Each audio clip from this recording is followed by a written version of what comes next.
Hello, welcome back, or welcome if you're new. It's really good to see you today.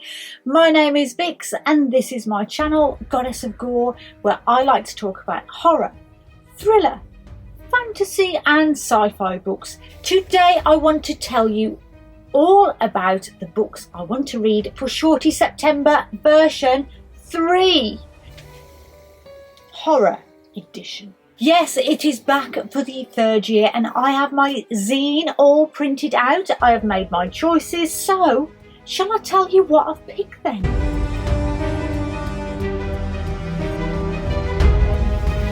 So yes, as I said, this is Shorty September and this is a readathon based around all the different types of shorts you could possibly wear, thought up by the lovely Heather from Soggy Expat and the Welsh legends Bert and Sean from Past Story Time, and it is a prompt based readathon about reading shorter novels and novellas. So the plan is to read from books around 2 to 250 pages maximum, and this year Heather has made a zine for it since she's loving the zines at the moment. And if you watch either of the hosts' announcement videos, they'll have the link where you can get your own exclusive Shorty September zine. You can print it out and you can fill it all in with your own choices.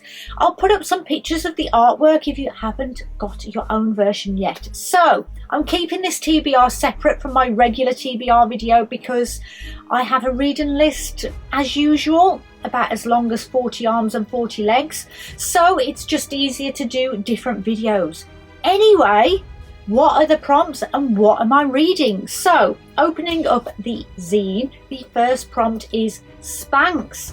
Read a book with magic or witchcraft, and for this I have chosen the graphic novel Witches by Scott Snyder, and the artwork is by Jock, and this is the only physical book that I can hold up for this whole video. Outrageous, I know.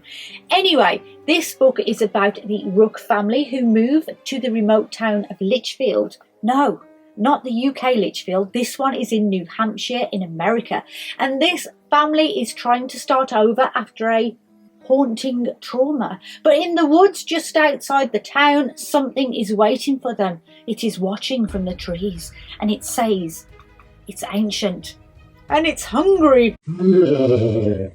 As far as I know, this is about evil witches, nasty, horrible witches. And this graphic novel takes the mythology of witches to a far creepier, bone-chilling place that readers have ever dared to venture before. It sounds really good, doesn't it? This is 192 pages, but obviously being a graphic novel, it will fly by. So next, it is the Hoochie Daddy Shorts. To read a spicy Pound Town book, or to read a revealing gossipy biography, something salacious I guess, but I am not one for biographies. I've been let down by those before. I know lots of people who like to read them, but no, not for me. The more I know about people, the less I tend to like them, especially celebrities, so I'm best well steered from those. So instead I will read Waif by Samantha Kolesnik, a little horror novella about a woman who has it all: an endless fortune, a doting husband, a grand old house. But she's missing something. Oh, yes, sexual fulfillment. And when she's randomly shopping one day, she sees a man who awakens something deep inside her, something that triggers something well hidden, and this will take her on an adventure of the adult film industry and backstreet plastic surgery with a band of performers called the Waifs. This woman finds herself hungry for a female performer called Rena, and I expect some spice. Do you hear me? Spice, I say. At 114 pages, just how spicy can it be? Enough of that. Now for the next book. I am combining the prompts. I have a list of books to read this month as long as Santa's shopping list, so I'm combining the bloody prompts, okay? So, for the Shorty Shorts, And the half and half, I'm going to be reading The Hellbound Heart by Sir Clive Barker. Is he a sir? I don't know. Should he have been made a sir? Well, yes, obviously. Right, so Hellbound Heart is a book from 1986. It is 164 pages, and also the book that inspired the film Hellraiser from 1987. The book I haven't read for a long time, so I'm interested to see if I will still hold it in high regard. It is about Frank. I'm thinking about it now. I could have combined the Spicy Hoochie Daddy prompt for this book too and got a hat trick out of one book. Anyway, Frankie Boy is a bit of a thrill seeker, shall we say, and some things just don't tickle him like they used to, and Frank is having an affair with Julia, his brother's wife. Now, in his quest for satisfaction, he is given a little box, and hidden away inside this box is a world of unimaginable pleasures and, of course, unimaginable horrors. All for Frank, but what he gets is the stuff of nightmares. So of course I will watch the film and read the book, or the other way around. Next page, Mom Shorts, a comfort read, and this is the only book choice that is a normal length novel, but I couldn't not put it in here. I was very kindly gifted Bookshops and Bone Dust by Pan Macmillan, the publisher and the author Travis Baldry, and I obviously adored Legends and Lattes, which was the ultimate comfort book last year, so I want to say that it doesn't get more comfort than this, but at 352 pages it is around twice the size of most of the others on my list. But how could I not? This one is a prequel to Legends and Lattes and follows a younger Viv as she is forced to rest her injured leg in a small coastal town halfway through a battle. She obviously befriends someone in a bookshop and a bakery, so I'm expecting lots of cravings for baked goods all over again while reading this book. This book isn't due out until November though, but don't worry, it is the only advance copy on the list. So next, Rip Shorts. Read a mystery or a slasher book. Now last year I read an amazing slasher for this prompt with Camp Slaughter. That was a lot of fun, and I'm hoping to have more fun this year, but I can't decide which slasher to read, so you will have to help me decide. Should I read Cirque Berserk by Jessica Guess or The Last Final Girl by Stephen Graham Jones? Please help me if you've already read one or both of these. Which do you think I'll enjoy more? With Cirque Berserk, I know a lot of booktubers I follow have all read this and have nothing but praise for it. This is about a killing spree that happened in the town of Shadows Creek back in 1989 when teenagers went on a rampage at a local carnival and then disappeared. Well, 30 years on, the massacre is still a hot topic, and a new group of friends rent a bus and take a trip to the abandoned carnival, stopping at a gas station or petrol station. But it sounds more fun to say gas station, doesn't it? So when they stop to fill up, the attendant warns them that the place is dangerous and people just seem to die there. Well, of course, this just makes the trip more exciting, doesn't it? It's just decided to randomly chuck it down now. Great.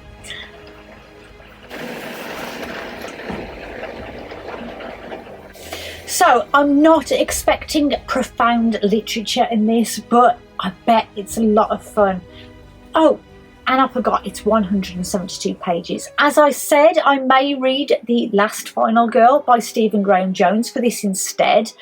Just can't decide. So that one is 214 pages, so not that much extra, and this is an ode to the slasher genre. But I know SGJ can be a bit hit or miss with a lot of readers. This one is written as a screenplay with a serial killer on the loose and a cast of characters who are trying to outwit each other to be the last final girl. Seems to just pour down the minute I open my mouth.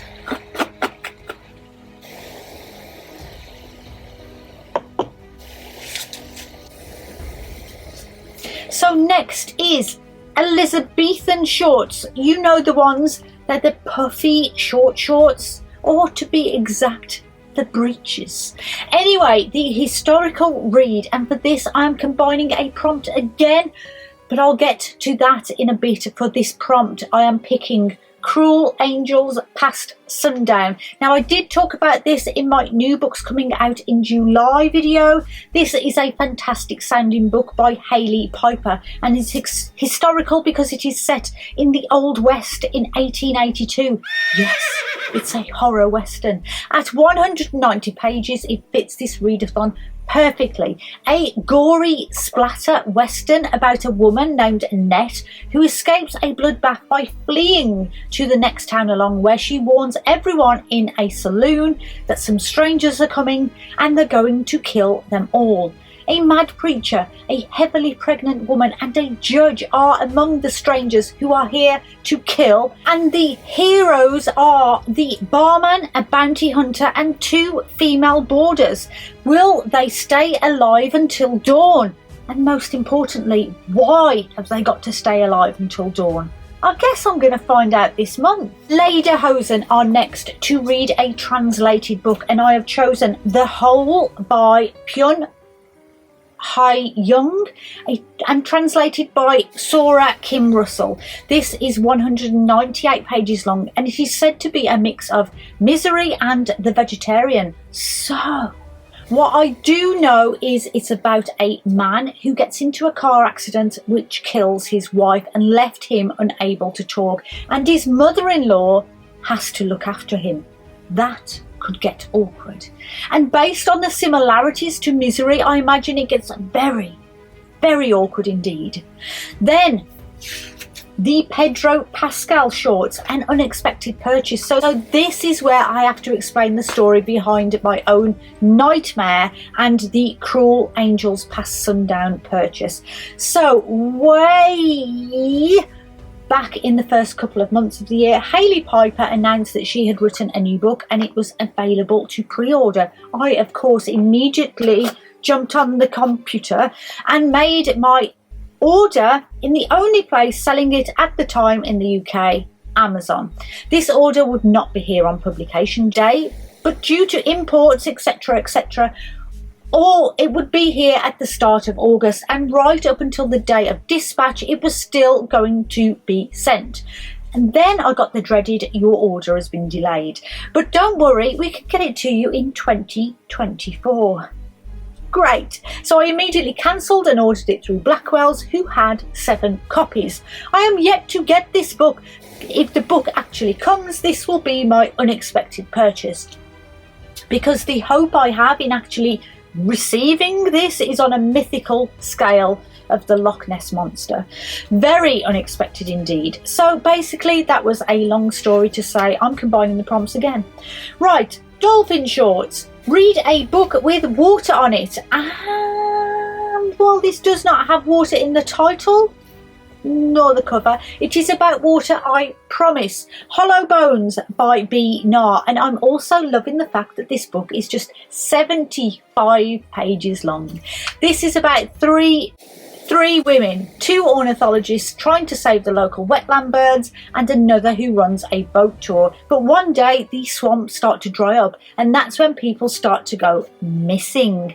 Uh-oh, look out, there's a swamp monster about. And then the last 2 prompts are Lodge Shorts, a book you bought because you were trying to look cool.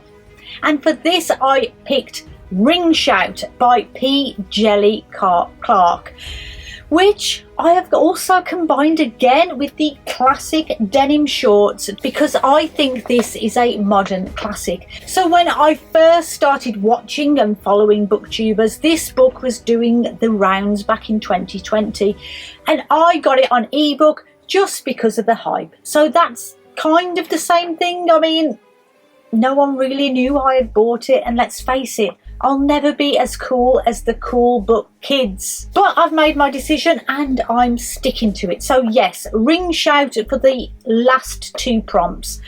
This is a 185 page modern classic that is set in the 1920s. Again, I could have combined 3 prompts here, I'm just saying.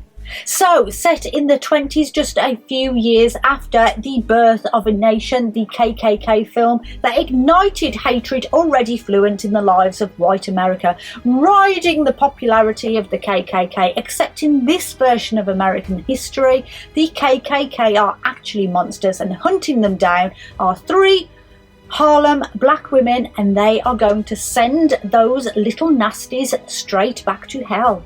So that is it. That was a rather aptly short video for the readathon. Let me know if you are taking part this year. If you are, what are you reading? What are you most looking forward to? Do you like reading novellas or short books? Do you have a favourite? As always, thank you so much for being here and hanging out with me. If this was your first time, maybe you'd like to subscribe and stick around for a little while longer, or maybe just give the video a little like. I certainly would appreciate that. I can't wait to start these books. What do you think of my choices? Have you read any of them? Let me know in the comments. But anyway, make some good book choices this week, my friends, and I hope to see you all again soon. Until next time, bye bye.